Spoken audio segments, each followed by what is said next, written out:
माननीय श्री संग्रामजी पाटील हे सुद्धा आज आपल्यामध्ये उपस्थित आहेत। मी शिक्षण प्रसारक मंडळाचे सन्माननीय अध्यक्ष, आजच्या कार्यक्रमाचे अध्यक्ष आदरणीय दादांना विनंती करतो की शाल, श्रीफळ आणि पुष्पगुच्छ देऊन त्यांनी त्यांचे स्वागत करावे।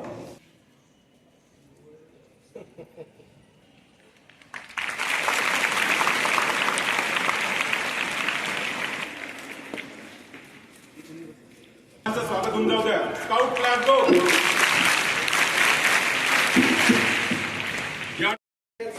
माझं जे कारण आहे, खूप दिवसापासून माझ्या मनात इच्छा होती की आपल्या स्कूलमध्ये जावं आणि या विद्यार्थ्यांची हितगुज साधावी, परंतु दैनंदिन कामाचा व्याप आणि इतर कार्यालयीन कामकाज याच्यामुळे असा योग येत नव्हता। परंतु असं तुमच्याशी बोलणं झालं नाही। मी तुम्हाला ज्या काही आज गोष्टी सांगणार आहे त्या गोष्टी तुमच्या रोजच तुमचे शिक्षक, तुमच्या शिक्षिका तुम्हाला सांगतात, परंतु रोज तेच लोक तुमच्या समोर उभे राहतात आणि रोज त्याच गोष्टी सांगतात, त्याच्यामुळे तुम्हाला फार काही त्याचं महत्व राहत नाही। त्याच गोष्टी मी पुन्हा रिपीट करणार आहे, फक्त कदाचित आज मी वर्दी घालून आलेलो आहे आणि एक पोलीस अधिकारी आहे, याच्यामुळे कदाचित त्या तुम्ही जास्त ऐकून घ्याल आणि त्याप्रमाणे तुम्ही त्याच्यावरती अंमलबजावणी सुद्धा कराल अशी मला अपेक्षा आहे। मी तुमचा जास्त वेळ घेणार नाही। इयत्ता 5वी ते 10वीचे या ठिकाणी विद्यार्थी उपस्थित आहेत। ज्या वेळी मी सुद्धा तुमच्यासारखा विद्यार्थी जसेच होतो आणि असं कुणी भाषण द्यायला आलं की त्यावेळी या माणसाचं भाषण कधी संपेल आणि कधी आम्ही वर्गात जाऊ असं आम्हाला व्हायचं। त्याच्यामुळे तुमच्या मनातला काय भाव आहे तो निश्चितच मला माहिती आहे। मी त्यामुळे तुमचा अजिबात जास्त वेळ घेणार नाही। मी या ठिकाणी आल्यानंतर आपण जे आता राष्ट्रगीत म्हणलात, अंगावर काटा येण्याचा तो प्रसंग, अतिशय सुंदर असं राष्ट्रगीत असेल, महाराष्ट्र गीत असेल, हे आपण गायलात। खूप छान तो 2 मिनिटाचा वेळ देशभक्तीचा एक उत्साह अंगामध्ये संचारला आणि मनोमन खूप आनंद झाला। आदर्श शाळा ही नावाने आदर्श आहे आणि तिच्या कर्तृत्वाने, तिच्या कार्याने देखील आदर्श आहे।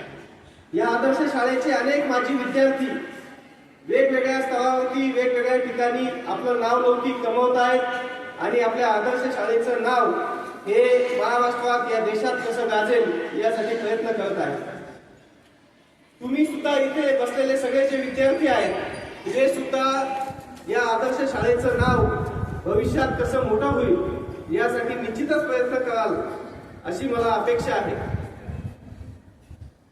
या शाळेत येण्याच्या मागचा अजून एक कारण म्हणजे जे काही नवीन कायदे आहेत, ज्या काही नवीन गोष्टी आहेत, आपण विद्यार्थी म्हणून जीवन जगत असताना आणि विद्यार्थी दशेनंतर आपण एक सुजाण नागरिक म्हणून जीवन जगत असताना कुठल्या गोष्टीचा आपण वापर करावा यासाठी काही गोष्टी सांगण्यासाठी मी या ठिकाणी आलेलो आहे।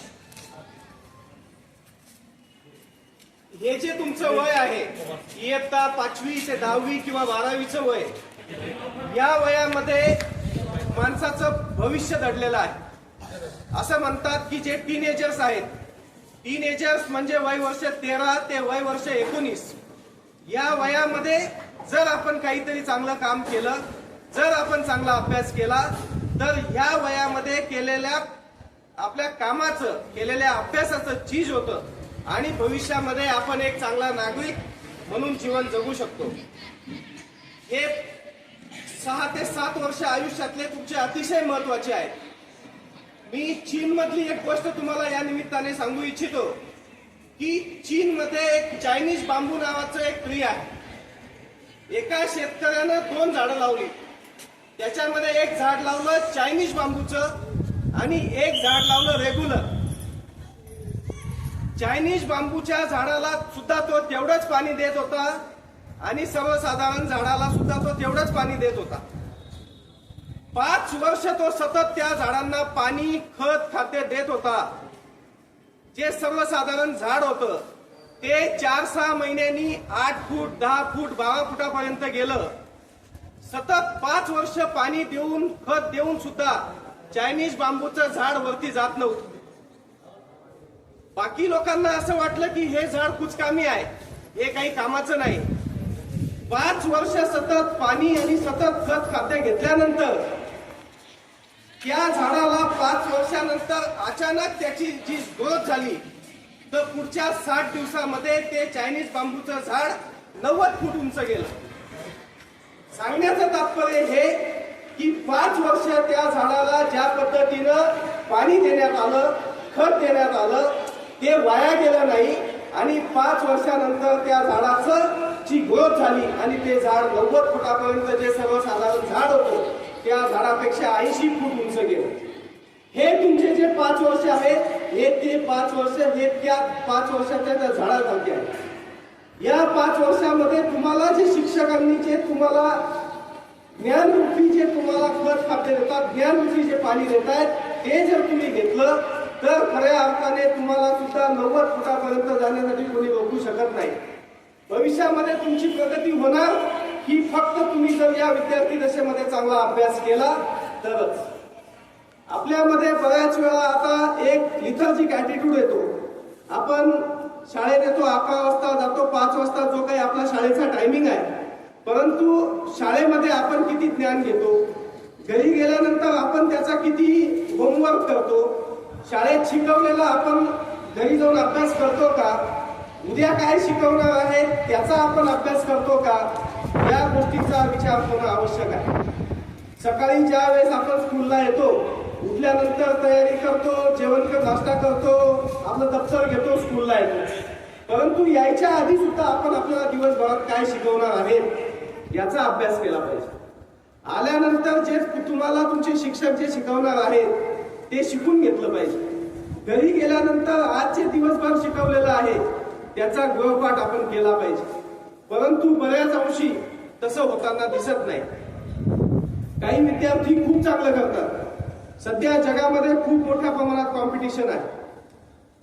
आता मागच्या महिन्यामध्ये दादा आम्ही पोलीस भरती घेतली.